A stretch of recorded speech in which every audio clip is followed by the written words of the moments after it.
अल्लाह के प्यारे रसूल सल्लल्लाहु अलैहि वसल्लम फरमाते हैं, ज़ूरुल क़बूरा, कब्रों की ज़ियारत किया करो, लिअन्नहा तुज़क्किरुल आखिरा, इसलिए कि कब्रों की ज़ियारत तुम्हें आखिरत याद दिलाती रहेगी। जब हम इन अल्लाह वालों के आस्थाने पे हाजिर होते हैं तो हमें एहसास होता है कि आज ये ज़मीन के अंदर हैं, सारे लोग इनके चाहने वाले इनके आस्थाने पे हाजिरी देते हैं। दुनिया से तो जाने वाले बहुत से गए, लेकिन सबकी कब्रों पे कोई नहीं जाता। आखिर इनकी कब्र पे क्यों लोग आते हैं? तो वहीं पर ये दिल जवाब देता है कि इन्होंने पूरी जिंदगी अपने खुदा को याद किया, तो अल्लाह ने वो दर्जा दे दिया कि अल्लाह के बंदे इनको क़यामत तक याद करते रहेंगे।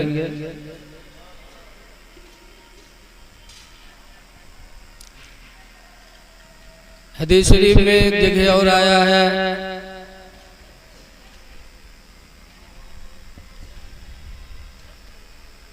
कि वो लोग जो अल्लाह को याद करते हैं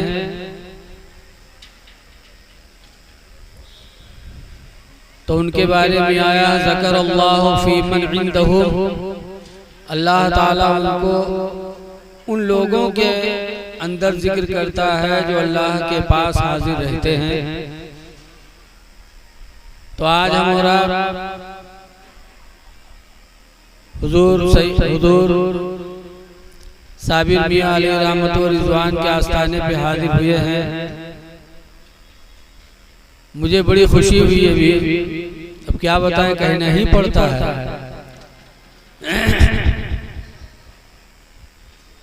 कि साहिब सज्जादा ने हमसे कहा किसी की तारीफ वारीफ मत करना, ना हमारे करना ना किसी की करना, सिर्फ आपको जिस मकसद के लिए बुलाया गया वही बात आपको करनी। इतना दिल खुश हुआ मेरा, वरना तो आज जिस स्टेज पर जाओ, जिस साहिब सज्जादा के उर्स में जिस साहिब सज्जादा के पास हाजिर हो, तो जितने उनकी तारीफ करो उतने ही इनाम मिलता है। चाहे एक हदीस न पढ़ो, कुरान की एक आयत न पढ़ो, उनकी तारीफ करते रहो, रुपया चलते रहेंगे और साहिब सज्जादा उसी में मस्त रहेंगे। लेकिन ये बात इन्होंने कही, मेरे दिल में बात लग गई, काश ऐसे ही लोग हो जाएं कि अल्लाह ही की तारीफ को पसंद करें, नबी की तारीफ को पसंद करें, अपनी तारीफ न करें। इसीलिए आला हजरत इमाम अहले सुन्नत रज़ियल्लाहु अन्हु फरमाते हैं, उन्हें जाना उन्हें माना, न रखा गैर से काम। उन्हें जाना यानी अल्लाह के रसूल को, उन्हें जाना उन्हें माना, न रखा गैर से काम।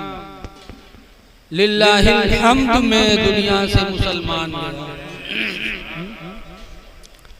जज़ाकल्लाह, अल्लाह जज़ाए खैर अता फरमाए। उन्हें माना उन्हें जाना, न रखा गैर से काम। लिल्लाहिल हम्द में यानी अल्लाह की तारीफ करते करते दुनिया से मुसलमान बन। तो हमारी आपकी शान यही होना चाहिए, तारीफ अपनी सुनने से दिल मुर्दा हो जाता है। बहुत से लोग कहते हैं कि जिसको जूता मारना हो उसके सामने उसकी तारीफ करो। सामने तारीफ कर दिया तो समझो उसको जुतिया दिया। तारीफ पीठ पीछे होती है, सामने नहीं होती।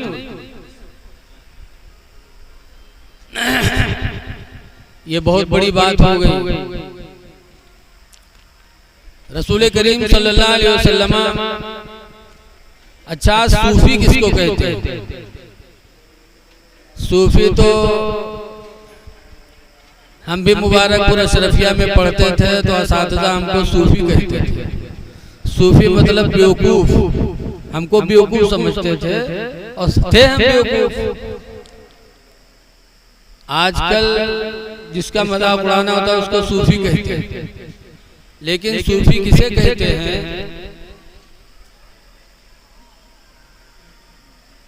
जिसका नफ्स मगलूब हो जाए और वो अपने नफ्स पर गालिब हो जाए, सूफी उसको कहते हैं। नफ्स जिसका मर जाए। हुजूर सल्लल्लाहु अलैहि वसल्लम एक जंग से तशरीफ ला रहे थे वापस मदीने मुनव्वरा, और जब मदीने के करीब पहुंचे तो मुजाहिदीन से हुजूर फरमाते हैं, मेरे सहाबा देखो ये भी हमारी बड़ी बेअदबी और गुस्ताखी वाली बात है कि हम आले रसूल की मौजूदगी में बैठे हैं कुर्सी पर।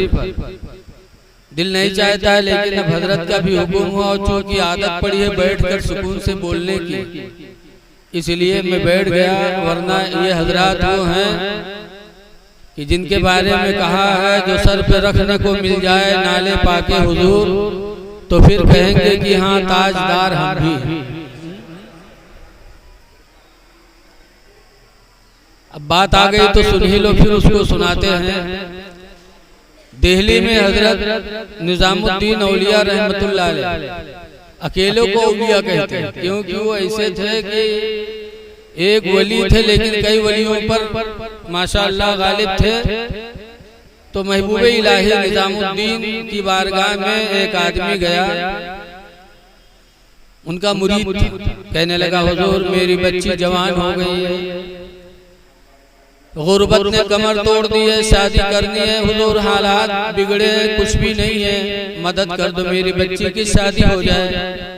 तो हजरत ने फरमाया रुको, मेरे पास तो कुछ नहीं है, अभी कोई आएगा मुझसे मुसाफा मिलाएगा, कुछ नजराना देगा तो मैं तुमको दे दूंगा। बैठा वो पूरा दिन गुजर गया, कोई नहीं आया मुसाफा मिलाने वाला। दूसरा दिन आया, तीसरा दिन आया, एक हफ्ता हो गया, कोई नजराना देने वाला आया ही नहीं। तो कहने लगा हुजूर मेरी बच्ची की शादी का दिन बिल्कुल करीब है और एक हफ्ता हो गया अभी तक आपने मुझे कुछ दिया नहीं। तो हजरत फरमाते देख रहे हो कोई आया ही नहीं, देता तो मैं तुम्हें दे देता। अच्छा ये मेरी जूतियां रखी है ना, ये जूतियां मेरी ले जाओ बेच लेना। तो नाराज हो गया कि ये जूती कितने की बिकाएगी, पुरानी जूती, और शादी हो जाएगी इतने में, अरे ले जाओ। तो मजबूरन वो दोनों जूतियों को लिया महबूब इलाही के और अपने जेबों में रखा और दिल्ली से अपने वतन को पैदल रवाना हो गया। चलते चलते रात हो गई तो रास्ते में मुसाफिर खाना था तो वहीं ठहर गए। इत्तेफाक से उसी रात को महबूब इलाही के एक मुरीद थे हजरत अमीर खुसरू, जो बहुत बड़े शायर हैं, बहुत बड़े शायर गुजरे हैं।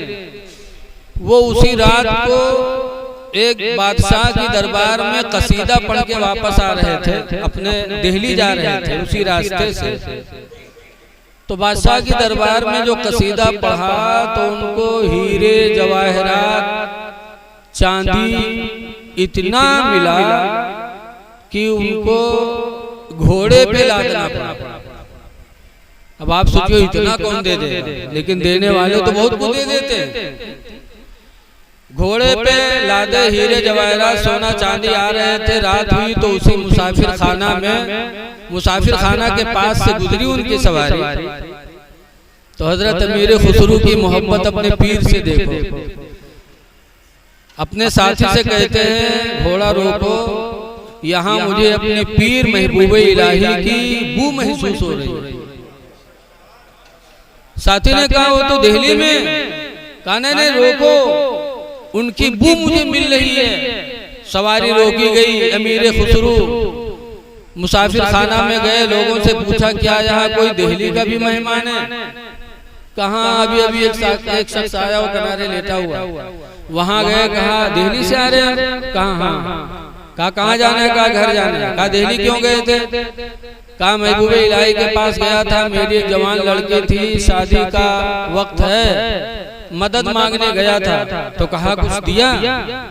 कहा कुछ नहीं दिया, एक हफ्ता रोके रहे और उसके बाद अपनी पुरानी जूतियों को दिया है कि ले जाओ बेच लेना। तो अमीर खुसरू कहते हैं जूतियां कहाँ है महबूब इलाही की? तो उस मुसाफिर ने अपने दोनों जेब से वो जूतियां निकाली और कहा यही है। अमीर खुसरू देखते हैं अपने पीर की जूतियों को, तो उस मुसाफिर से कहते हैं इसको बेच लो। कहा तो ले लो। तो कहा कीमत बताओ। तो क्या क्या कीमत है, जो देना हो दे दो, पुरानी जूती है। तो अमीर खुसरू कहते हैं कि मैं एक बादशाह के दरबार से कसीदा पढ़ के वापस जा रहा हूँ दिल्ली। उसने मुझे इनाम में हीरे जवाहरात सोना चांदी दिया है, तो घोड़े पे लदा हुआ है सब।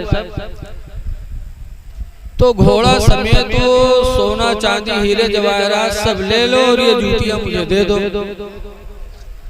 तो वो ताज्जुब में कहा अरे मजाक कर रहे हैं यार। कहा मजाक नहीं कर रहे, खुदा की कसम ये सौदा मैंने कर लिया, वो सब तुम ले लो, मेरे महबूब इलाही की जूतियां मुझे दे दो। दोनों जूतियों को लिया और लेने के बाद सर पे अमामा बांधे थे अमीर खुसरू, साफा उतारा, उसके बाद टोपी के ऊपर अपने महबूब इलाही पीर की जूतियों को रखा, उसके बाद ऊपर से साफा बांधा और साफा बांधकर दिल्ली पैदल गए। और वो गरीब आदमी घोड़ा लिया, सोना चांदी से माला माल होके घर चला गया खुशी खुशी। जब दिल्ली पहुंचे तो घर नहीं गए मेरे खुसरू, पहले अपने पीर के दरबार में गए। जब वहां गए तो हजरत महबूब इलाही देखते ही फरमाते हैं कि जूतियां तो साफे के अंदर हैं। महबूब इलाही फरमाते हैं कि मेरे खुसरू तुमने मेरी जूतियों को बहुत सस्ते में खरीद लिया। तो अमीर खुसरू कहते हैं हुजूर सफर में था, जो था वो मैंने देकर ले लिया। अगर दिल्ली में होता तो खुदा की कसम घर मकान सब दे देता और आपकी जूतियों को ले लेता। ये अकीदत थी पीर से मुरीद की, जो सर पे रखने को मिल जाए नाले पाके हुजूर तो फिर कहेंगे कि हाँ ताजदार हम भी। इन सैयदजादों की जितनी भी ताज़ीम की जाए कम। अल्लाह ताला हजरत उमर रज़ी अल्लाह ताला अन्हु यही तो कहते थे, जब हजरत उमर फारूक आज़म रज़ी अल्लाह ताला अन्हु मदीने तैयबा में मस्जिद नबवी में जुमा के दिन खुतबा पढ़ रहे थे। हजरत इमाम हुसैन छोटे थे, गए और कहने लगे मेरे नाना जान के मिंबर से उतरिए, अपने नाना के मिंबर पे जाओ। तो हजरत उमर खुतबा बंद कर दिए, हजरत इमाम हुसैन को गोद में लिया और कहा मेरे नाना का कौन मिंबर है, जितने मिंबर हैं सब तुम्हारे नाना ही के हैं। खुदा की कसम तुम्हारी ही बरकतों से हमारे सीने के बाल उगे हैं। हजरत उमर रज़ी अल्लाह ताला अन्हु कहते, तो इन्हीं लोगों की बरकतों से। और हदीस शरीफ में भी है अल उलमाओ बिहिम युमतरून व बिहिम युरज़क़ून, ये उलमाए किराम की बरकतों से लोग रोजी भी पाते हैं, लोगों पर बारिशें भी होती हैं। देखो उलमाए इज्जत का मतलब ये नहीं है कि किसी सैयद दादे की इज्जत करो, किसी आलिम की तौहीन करो, ऐसा नहीं, इसको इज्जत नहीं कहते। किसी की तारीफ करो, दूसरे को गाली दे करके तो ये तारीफ नहीं है। सैयदों की ताजीम सर आंखों पे है और उलमाए किराम की भी ताजीम सर आंखों पर। इसलिए कि हदीस शरीफ में कि उलमाए किराम की बरकत से बारिश भी होती है, उन्हीं की बरकतों से रोजियां भी लोग पाते हैं।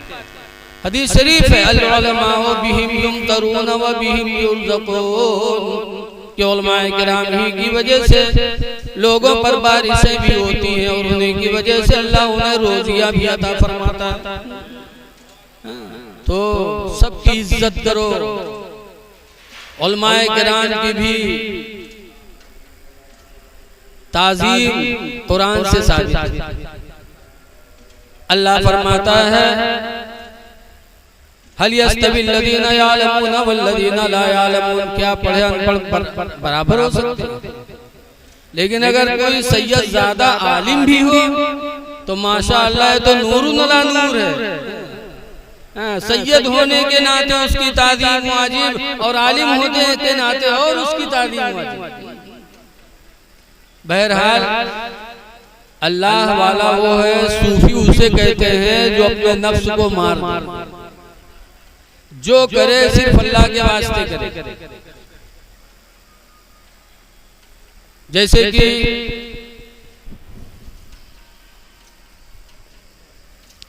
नफ्स की बात सुनो, हुजूर सल्लल्लाहु अलैहि वसल्लम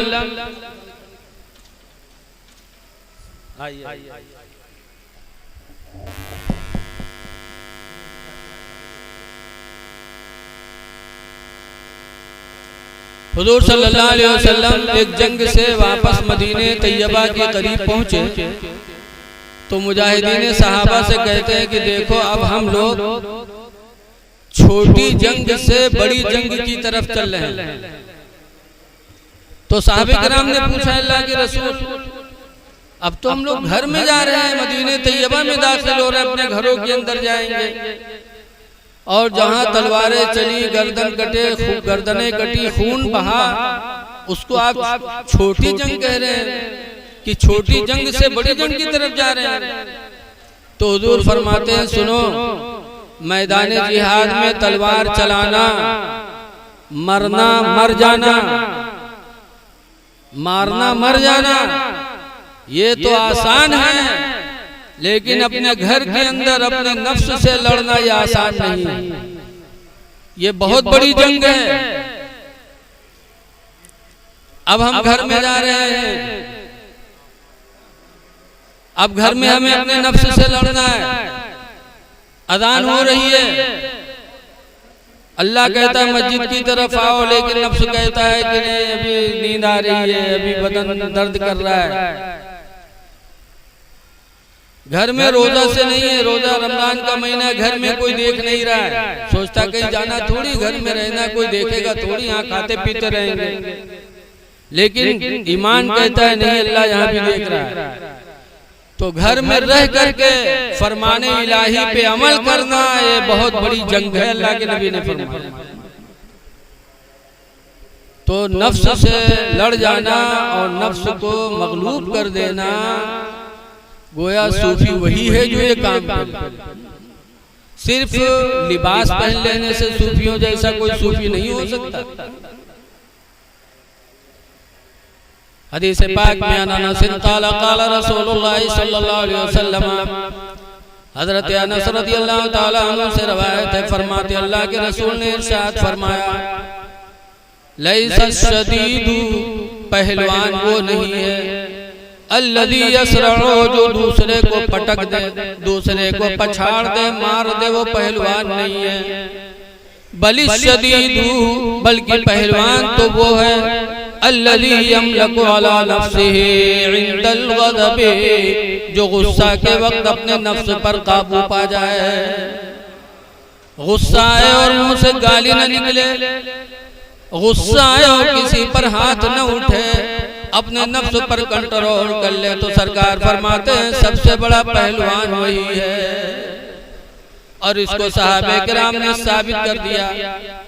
हजरत सैयदना अली शेर खुदा रज़ियल्लाहु ताला अन्हु एक जंग में तशरीफ ले गए, अल्लाह की रजा के लिए लड़ रहे थे। लड़ते लड़ते एक नौजवान आया तो हजरत अली शेर खुदा ने उसे पटक लिया और पटकने के बाद सीने पर बैठ गए, मियान से तलवार निकाली और उसके गले पे रख दिया। जब चलाने की बारी आई तो उसने सोचा कि तुम मर ही रहा हो, आखिरी वक्त है तो कम से कम इनके चेहरे पे थूक ही दूं। तो उस शख्स ने हजरत अली के चेहरे पे थूक दिया। जब थूका तो हजरत अली ने तलवार गर्दन से हटा ली उसकी और कहा जा मैं तुझे छोड़ रहा हूं। तो उसको ताज्जुब हुआ कि अली मैं इस्लाम का दुश्मन, तुम्हारा दुश्मन, तुम हमसे लड़ने के लिए मदीने तैयबा से मैदान जंग में आए, तुमने मुझे पटक भी लिया, मेरे सीने पे तलवार भी रख ली, अब तो आसानी के साथ तुम्हें कत्ल कर देना था। और मैंने इस्लाम और मुसलमानों की दुश्मनी के बावजूद तुम्हारे चेहरे पे थूक करके तुम्हारी तौहीन भी कर दी। अब तो बुरी तरीके से तुम्हें ज़बह करना चाहिए, लेकिन तुमने छोड़ दिया। तो हजरत अली रज़ी अल्लाह ताला अन्हु फरमाते, सुनो, हम मैदान जंग में आए थे तो अपने नफ्स को खुश करने नहीं बल्कि अल्लाह के रसूल को खुश करने आए थे। और जब तुमने मेरे चेहरे पे थूक दिया तो मेरे नफ्स को गुस्सा आया। अब मैंने सोचा कि अगर तुम्हें ज़बह करता हूँ तो अल्लाह को राजी करने के लिए नहीं होगा बल्कि अपने नफ्स को राजी करने के लिए होगा। और हम अल्लाह की रसूल सल्लल्लाहु अलैहि वसल्लम से वो तालीम पा चुके हैं कि जो करें तो रज़ा इलाही के लिए करें, अपने नफ्स के लिए न करें। और जब आदमी अपने नफ्स पर गालिब आ जाता, नफ्स पे कंट्रोल कर लेता, तो वही सूफी होता, वही अल्लाह का बुजुर्ग हो जाता। उसी को मुत्तकी कहते हैं। इसलिए ऐ लोगों, जाहिर बनाने से सूफी नहीं हो सकता जब तक कि वो अपने नफ्स पे गालिब ना आ जाए। कीमियाए सादत में हजरत इमाम गजाली लिखते हैं कि मई का महीना था, एक शख्स जोते हुए खेतों में मुंह के बल पड़ा था, धूप तेजी की थी।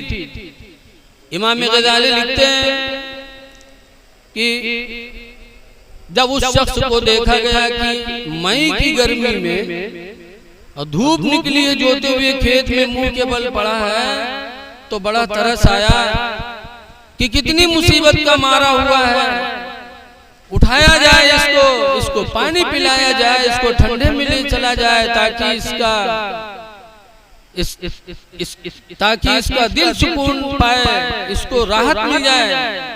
फरमाते हैं कि जब उसके करीब लोग गए और उसको उठाया, तो जब उठाया तो उसने आंखें गुस्से से फाड़ के कहता है, कौन हो तुम?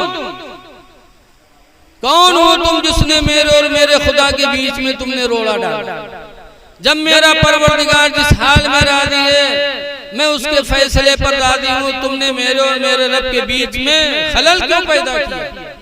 डांटा, लोग दूर हो गए और फिर वो उसी सजदे में सर डाल दिए। धूप तेजी की है, मई का महीना है और सर सजदे में है, जोते हुए खेतों में पड़े हुए। तो ये वो लोग हैं जो अपने नफ्स को अल्लाह के लिए मार देते हैं। और जब नफ्स मर जाता है तो इंसान गुनाहों से बचने लगता है। आज जिनकी मज़ार पे हम लोग हाजिर हैं, यकीनन इन्होंने अपने नफ्स को मार दिया। मुत्तकी वही है जो अपने नफ्स को मार दे। और मुत्तकी कहते किसे हैं? कुरान में इसकी तारीफ हो गई पहले पारे के पहले सफा पर। अल्लाह फरमाता है, अल्लज़ीना युमिनूना बिल गैब, मुत्तकी वो हैं जो गैब पर ईमान ले आए। बहुत से लोग कहते हैं, अरे ये जो हम खाए पिए खाए पी लिया और वो मरने की बात को देखा जाए, का हुई का नहीं। अगर ऐसा कह दिया कि मरने के बाद क्या होगा, तो समझो उसने गैब का इनकार कर दिया। अज़ाब कब्र बरहक है, कब्र का सवाल बरहक है, सब कुछ होना है। तो गैब पर ईमान लाए कि मरने के बाद हमें कब्र में जाना है, कब्र में हिसाब देना है, अमाल अच्छे होंगे तो अल्लाह ताला हमारा दाखिला जन्नत में फरमाएगा। इन सब पर ईमान रखें। दूसरी निशानी सूफी की है, अल्लज़ीना युमिनूना बिल गैब, और दूसरी सिफत व युकीमूना अस्सलाह, और मुत्तकी वो है जो नमाजों की पाबंदी करे। बहुत से लोग सूफी बने रहा था, नमाज को नहीं पढ़ा था, और जब कहा तो कहीं है उनके कुछ दलाल ऐसे साथ में रहा था कि अगर कोई एतराज़ करे कि यार नमाज नहीं पढ़ते हैं, जरा बैठे हैं, देखा है जोहर गुजर गए, असर गुजर गए, मगरिब गुजर गए, तो उनके दलाल भाई का कहा था, तुमका क्या पता, हमरे हजरत हो मक्का मदीना में पढ़ा था। खाना खाएं इब्राहिमपुर में और नमाज पढ़े जाए मक्का में। खाना खाए लिखा हुआ, खाना मक्का में नहीं मिले थे, इब्राहिमपुर में क्यों खा रहे हैं? नमाज मुत्तकी और वली की पहचान है कि वली वही होगा, मुत्तकी वही होगा जो नमाजों का पाबंद होगा। तीसरी सिफत अल्लाह के रसूल अल्लाह फरमाता है, वमिम्मा रज़क़नाहुम युनफ़िक़ून, और मुत्तकी वो हैं कि जो अल्लाह ने उन्हें दिया उसमें से अल्लाह की राह में खर्च करता रहे। माल की ज़कात भी दे, सदका भी दे, नहीं कि दूसरे उसके माल वसूले, चंदा वसूले और अपन न दे। माल की ज़कात भी दे, नमाजों की पाबंदी भी करे, गैब पर ईमान रखे, उसको मुत्तकी कहते हैं। इसलिए लोगों याद रखो, बगैर हम नमाज को अदा किए कभी अल्लाह को राजी नहीं कर सकते। और नमाज पढ़ोगे तो इंशाअल्लाह ताला सूफी भी बोले जाओगे। मरने के बाद तुम्हें इनामे खुदाबंदी मिलेगी, दुनिया में भी मिलेगी। हमने दुनिया में भी देखा है कि नमाज का बड़ा फायदा। हमारा गांव खन्नापुरवा, जिसको खन्नापुरी हमको कहते हैं लोग, खन्नापुरवा जंगल से मिला हुआ। अक्सर लोग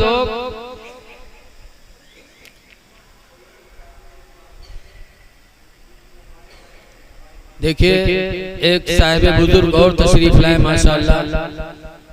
अल्लाह वालों की दरबार में अल्लाह वालों की कसरत माशाअल्लाह खूब होती है।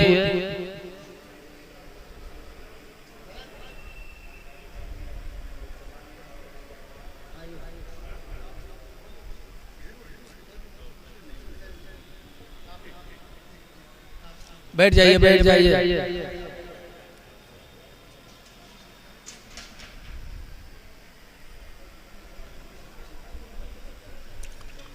बैठ जाइए, अब बैठ जाओ। इसी को वहाबी लोग दलील में पेश करते हैं कि एक मर्तबा अल्लाह के रसूल सल्लल्लाहु अलैहि वसल्लम आए तो सब सहाबा ताज़ीम के लिए खड़े हो गए। हुजूर बैठ गए और सहाबा खड़े ही खड़े रह गए। तो हुजूर ने फरमाया, ला तक़ूमू कमा यक़ूमुल आराबी, कि ऐसे न खड़े रहा करो जैसे देहाती खड़े रहते हैं। आए ताज़ीम हो गई, अब बैठ जाओ, न खड़े हो, खड़े न रहो जैसे कि देहात के लोग खड़े रहते हैं। यही का वहाबी लोग का कहते हैं कि हुजूर ने खुद फरमाया कि खड़े न हुआ करो, लिहाजा सलाम में खड़ा न हो चाहिए। जबकि सरकार ने वहाँ ये बयान किया कि ताज़ीम हो गई, अब बैठ जाओ, खड़े न रहो जैसे कि गंवार खड़े रहते हैं। बहरहाल, लेकिन वहाबी धोखा देने के लिए इस तरह की बातें किया करते हैं। कटी बात जरूर पेश करेंगे। जैसे एक जगह में हुजूर की शफाअत की तकरीर कर रहा था तो एक साहब खड़े हुए कहेंगे, जो हमने बयान किया कि हदीस शरीफ में जो हाफिज़ कुरान होगा 10 लोगों की बख्शिश करवाएगा, जो हाजी होगा वो 400 लोगों की शफाअत कराएगा। इस तरीके से जो हमने बताया, जो आलिम बाअमल होगा वो इतने लोगों की शफाअत कराएगा जितने कि आसमान में तारे हैं। और हुजूर ने खुद फरमाया है कि जो अजान सुनकर के अजान की दुआ पढ़ेगा हम उसकी शफाअत करेंगे। मिशकात शरीफ की हदीस में ना, जाबिर काला काला रसूलुल्लाह मन काला हिना यस्माउन निदा अल्लाहुम्मा रब्ब हाज़िही दावति ताम्मा फकुन्तु लहू यौमल क़ियामत शाफ़िय्यन व शहीदा, कि जो अजान सुनने के बाद ये दुआ पढ़ ले तो क़यामत के दिन हमारी शफाअत उसके लिए वाजिब होगी। तो ये जब सब सुनाया तो एक तो खड़ा हुआ, कहा था मौलाना कहाँ शफाअत कोई करेगा, कुरान में तो है मंजल लजी यस्फो। तो हम कहा मंजल लजी यस्फो, कहीं हाँ, हम कहा मतलब कहीं कोई शफाअत न करे। तो हम कहा कि आगे कहाँ लिखा है, कि आगे और पढ़ो। तो कहते हम हाफिज थोड़ो नाफिज मौलाना जो तुमका सुने। तो हम कहा तुमका गुमराह करेगी, अब तक बतावेगा। पूरी आयत पढ़ो, मंज़ल लज़ी यशफ़अ इंदहु, कौन है जो अल्लाह के नजदीक किसी की सिफारिश करे, शफाअत करे, इल्ला बिइज़्निही, मगर खुदा की इजाजत से, कि अल्लाह जिसको इजाजत देगा वो शफाअत करे। तो सब अधूरी बात बताओ। तो बहरहाल ये बात मौके के आगे मैंने बता दिया। तो बात चल रही थी नमाज की, कि नमाज अगर पढ़ोगे तो दुनिया में भी मुसीबतों से बचोगे। हमने देखा अपनी आंखों से कि हमारा गांव खन्नापुरी जो है वो जंगल के किनारे, लोग अक्सर जंगल से लकड़ियां काट के बेच के जिंदगी गुजारते हैं। एक मर्तबा 3 लोग पकड़ लिए गए जंगल में, वाचर ने पकड़ लिया, फिर लेके गए रिंजरी में। तो जब रिंजर साहब उठैन डंडा मारे खातिर तो मैं एक तो बहुत चालू रहा है, वह झट से रुमाल बिछाई सो नियत बांध दी। अब वो पहुंचे रिंजर साहब तो दुई का तो मारी, और मार के जब के थी पहुंचे तो देख लो नमाज में पढ़ा। तो फिर आए के नहीं दोनों पर जुट गए, फिर मार के फिर रुके लगे, वो सलाम फेरी देखे गड़बड़ पपड़ी छप से बांध ली। अब वो फिर उधर पलट पड़े, 1 घंटा तक वहाँ रहे और 1 घंटा तक उसकी नमाज चलती ही रही और वही दोनों पलट पलट के मारे जाते थे। यहाँ तक कि जब गांव से पैसा पहुँच गया, रिंदर साहब को पैसा मिल गया तो तीनों को छोड़ दिया। जब छोड़ा तो गांव में आया तो दोनों उसको गाली दे रहे थे, कह रहे थे कब के नमाजी होएगो, ये कहे तो जब तक दिनजरी मारा है कि नमाजें नहीं खत्म हुई, अगर थोड़ी देर न पढ़ा तो यही मरती मरती देर हम लोग सोताए तो नहीं कम से कम, लेकिन इसकी तो नमाज ही नहीं खत्म होती थी। तो दुनिया में भी नमाज के सहारे से इंसान बलाओं से बचता है। बहरहाल ये अल्लाह वाले के महफिल में हम और आप हाजिर हुए हैं, हमको यहाँ से इबरत लेना चाहिए। देखो मेला तो एक अलग चीज है, हम आए हैं यहाँ हजरत साबिर मियाँ अलैहिर्रहमा को राजी करने के लिए कि ये हमसे राजी हो जाएं, अल्लाह वाले हैं, ये अगर हमसे राजी हो जाएंगे दुआ कर देंगे तो अल्लाह ताला हमारी निजात फरमा देगा, अल्लाह हमें दुनिया और आखिरत में कामयाब कर देगा। और दुआ करनी चाहिए अल्लाह वालों के दरबार में।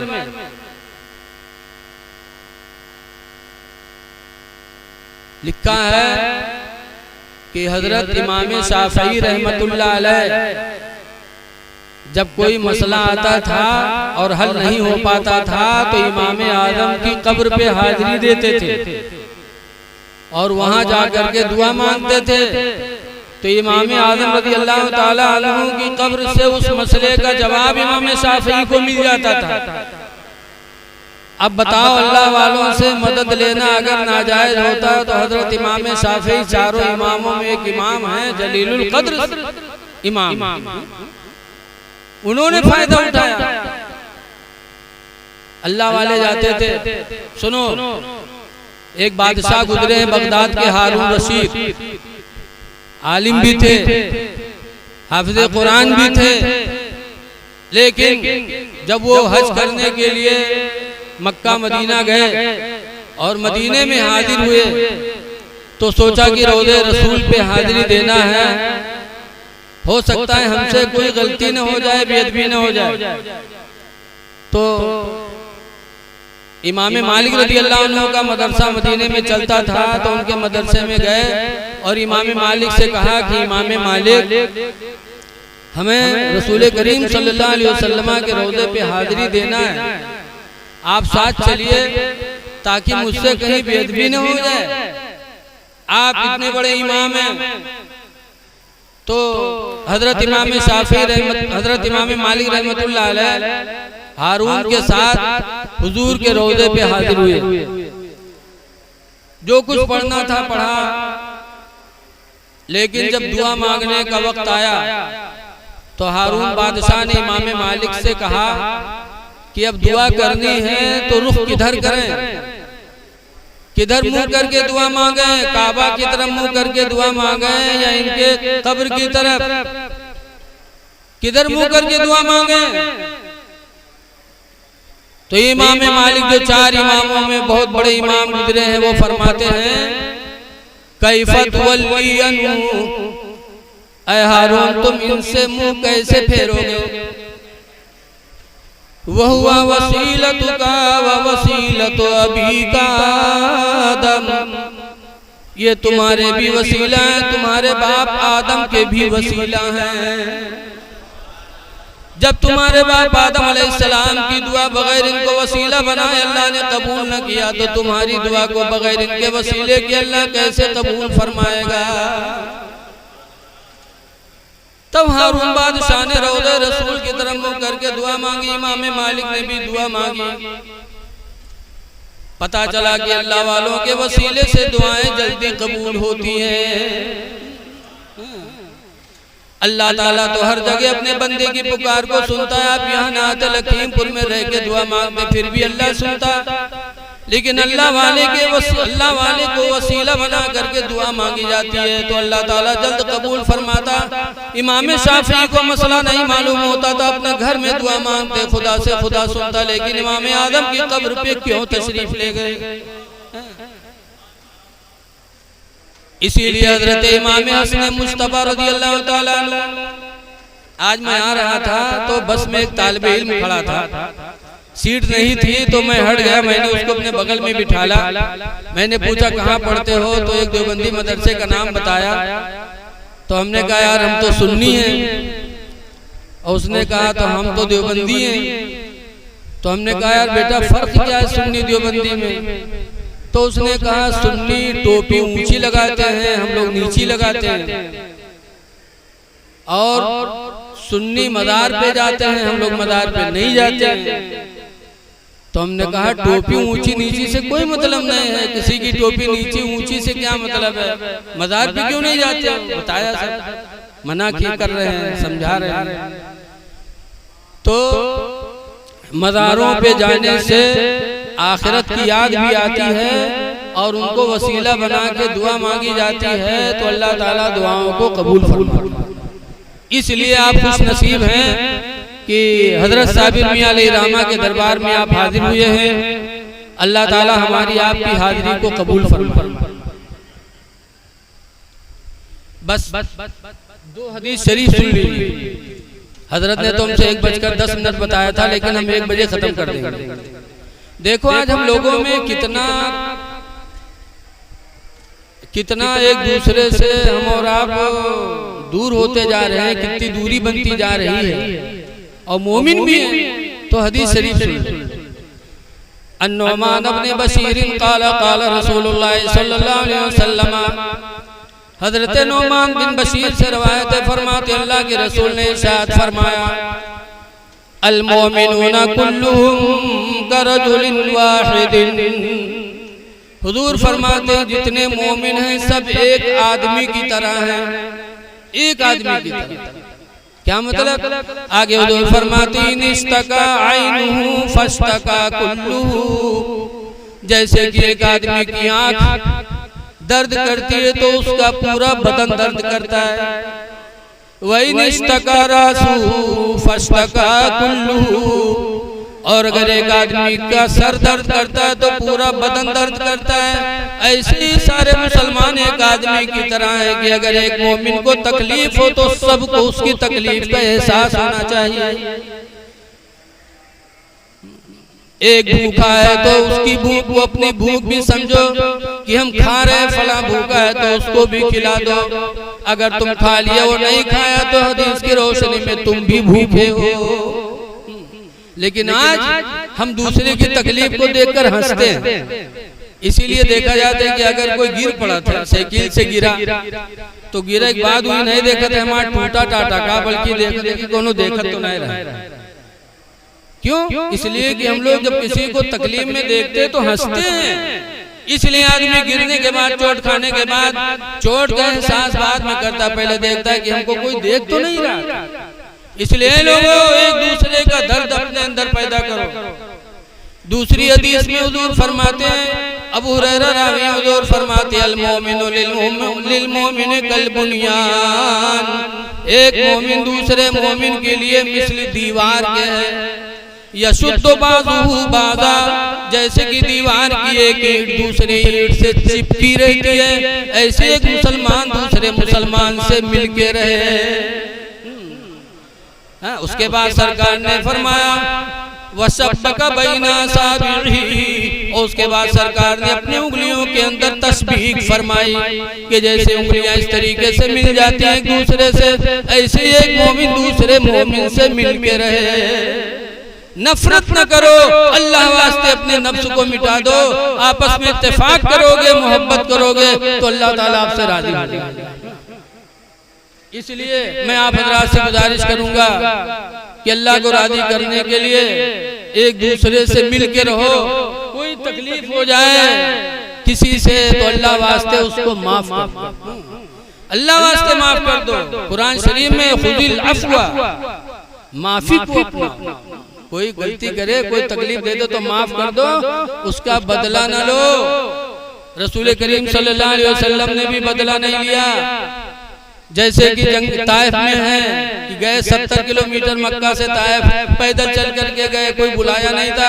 आज हजरत ने हमको बुलाया, मां फुरकान साहब ने बुलाया, तमाम चीजें खिलाई पिलाई, फिर हम बैठे हैं। और अल्लाह के रसूल को किसी ने बुलाया नहीं, ताइफ गए 70 किलोमीटर और वहां जाकर के यही कहा था, ला इलाहा इल्लल्लाह, अल्लाह के सिवा कोई इबादत के लायक नहीं है। इतना सुना था तो लोगों ने पत्थर चलाए थे, इतने पत्थर चलाए थे कि रसूल करीम सल्लल्लाहु अलैहि वसल्लम की पिंडलियां जख्मी हो गई और उनके खून जूते से भर गए। जब जूते में खून भर गया, बैठ गए सरकार, तो लोगों ने कहा, अल्लाह के रसूल उदउ अलैहि, इन पर बद्दुआ करो, बद्दुआ करो, इनको हिलाक हो जाए। तो सरकार फरमाते हैं, अल्लाहुम्मा इहदी कौमी, ऐ अल्लाह मेरी कौम को तू हिदायत दे दे। हुजूर ने बद्दुआ नहीं मांगी, जवाब में कहा, अल्लाहुम्मा इहदी कौमी, ऐ परवरदिगार मेरी कौम को हिदायत दे दे। फ़इन्नहुम ला यालमून, इसलिए कि ये मुझे पहचान नहीं पा रहे हैं। तो जब हुजूर ने नहीं बदला लिया तो हम क्यों बदला लिया? अल्लाह सबसे बड़ा मुंतकिम हकीकी है। इसीलिए हजरत इमाम हसन मुस्तफा रज़ियल्लाहु अन्हु को जब जहर देने वाले ने जहर दिया था 5 मरतबा, 6 मरतबा जहर दिया, 5 मरतबा जहर खाए, तकलीफ हुई तो कहाँ गए? हुजूर के रोजे पे गए इमाम हसन और दुआ मांगी तो जहर की तकलीफ खत्म हो गई। फिर किसी ने पिलाया, फिर तकलीफ हुई, फिर रोजे रसूल पे गए, 5 मरतबा जहर खिलाने वाले ने जहर खिलाया और इमाम हसन हुजूर के रोजे पे जाते थे। क्या आपने घर में दुआ मांगते तो अल्लाह उनकी दुआ नहीं सुनता? लेकिन रसूलुल्लाह के रोजे में गए और उनको अपना वसीला बनाया तो अल्लाह ताला ने उन्हें शिफा अता फरमाया। तो हम इमाम हसन के मानने वाले हैं, इमाम हुसैन के मानने वाले हैं, हमें भी अल्लाह वालों को वसीला बनाना है। बस इन्हीं बातों के साथ मैं अपनी तकरीर खत्म कर रहा हूँ। और देखो आज इमाम हसन और हुसैन के नाम पर जब कोई शायर नात पढ़ता है तो हसन और हुसैन का नाम सुन के लोग पैसा खूब देते कि नहीं देते? लेकिन ये तो सोचो कि इमाम हसन की वसीयत क्या है। जब जहर से तकलीफ बढ़ी, खून की पलटी होने लगी, तब इमाम हुसैन ने पूछा था, भाईजान क्या हुआ? इमाम हसन ने फरमाया, किसी ने जहर दे दिया। तो इमाम हुसैन ने कहा था, भाईजान नाम बता दो किसने दिया? तो इमाम हसन ने कहा था, हुसैन नाम पूछ करके क्या करोगे? तो इमाम हुसैन ने कहा था, भाईजान मैं आपका बदला लूंगा, इस्लाम में खून का बदला खून है। तो इमाम हसन ने कहा फरमाया था, हुसैन मैंने अपना मामला खुदा के हवाले कर दिया, सबसे बेहतरीन बदला लेने वाला मेरा रब है, सबसे बेहतरीन बदला लेने वाला मेरा रब है। तो हम हसनी हैं, हसन के मानने वाले, हुसैन के मानने वाले, हमसे भी किसी से कोई मामला हो जाए तो बदला ना लो, बल्कि अल्लाह पे छोड़ दो और अल्लाह के फैसले पे राजी रहो।